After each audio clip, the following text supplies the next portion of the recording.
Hello and welcome to the programme.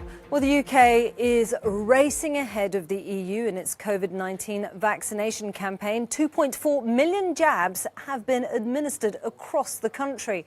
Prime Minister Boris Johnson says that 23% of elderly care home residents have received their first dose. But he warned that the government will have to do more if the current lockdown rules are not observed properly. The epidemic is at its worst point. 30,000 coronavirus patients are in hospital, a much higher number than the first peak of 18,000 in April. Johnson says capacity to vaccinate is only going to increase. Well, what we're doing here in Bristol today is launching the first of the mass vaccination centres. We'll have 50 of these by the end of the month.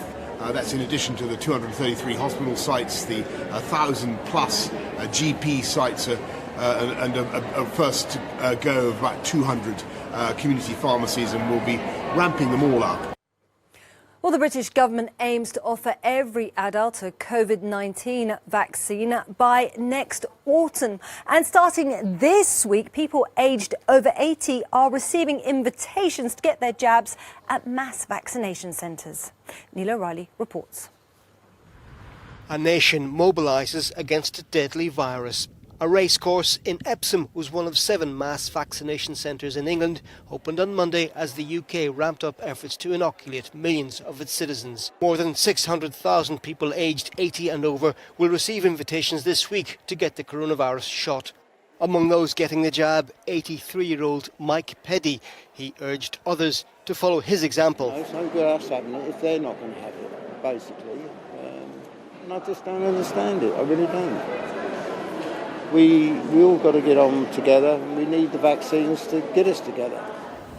With care homes at risk of being overwhelmed by COVID, the vaccination programme couldn't come soon enough.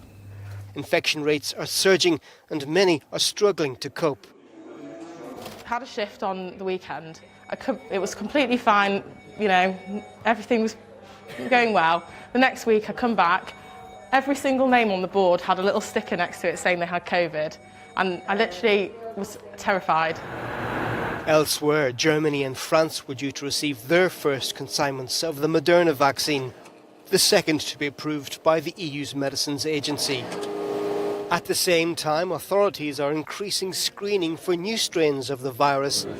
French officials say this week should be decisive in assessing the threat it faces dealing with the more contagious UK variant. Neil O'Reilly, Euronews. Well, for more on the coronavirus response, let's head to London and speak to Victoria Smith. Hello there to you, Victoria. So we're hearing of more restrictions. Well, considering that Tier 5 measures are already in place, what could further lockdown measures actually entail? Good evening, Isabel. Well, there's plenty more the authorities here could do. They could make us all wear masks outside all the time, as they do in other countries such as Spain. They could make us wear masks in the offices, and not just in supermarkets, but in the queues outside supermarkets. They could clamp down on the amount of exercise we're allowed to take outside. They could even abolish our support bubbles so that we see fewer members of our family. They could do all of these things, but will they? The Labour leader, the leader of the opposition, Sir Keir Starmer, has his own ideas. He says that nurseries should be closed, along with schools, primary and secondary schools, which are already closed throughout the UK. And he says that house viewings should be banned. In fact, the opposition says that there are fewer restrictions on us now than there were last March, although it's clear that the virus is now spreading more quickly than it was then. And his deputy, Angela Rayner, says that businesses should give their employees paid time off to go to their own vaccinations and to escort vulnerable relatives to their vaccinations as well. And of course, all this coming as the hospitals are filling up, as the NHS and the government are warning it could be the worst few weeks yet for the virus and for the NHS, with more than 30,000 people currently in hospital with COVID-19. Exactly, Victoria. You're saying the hospitals are filling up. We just heard of warnings in Neil's package just a few moments ago there. At the same time, we're hearing more vaccinations taking place. But the Prime Minister is warning of complacency. What's on his mind?